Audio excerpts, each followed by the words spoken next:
In this following video, I'm going to show you the ways to place and manage click and collect order on Sainsbury. So I'm going to show you step-by-step procedure on how you can do it. Make sure to watch this video till the end and follow the instruction as guided. Now then, to begin with, first of all, go ahead and open up a browser.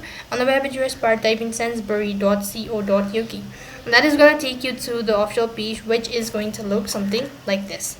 What you can do is you could go ahead and press on book a slot from the top right, and it's going to take you to this page where you can go ahead and select whether it's a home delivery or click and collect. So I'm going to go with click and collect, so click on choose. After that, you have to go ahead and select the location and all that. And when you've actually done that, you can go ahead and select the calendar as well, and you could just go ahead and place all of these informations or manage all of these settings and click on continue to shop.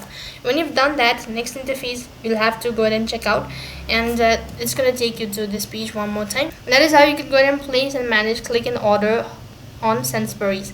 That is all for this video. I hope the video was helpful. Make sure to like, share and subscribe to our channel. Thank you for watching. See you in the next video.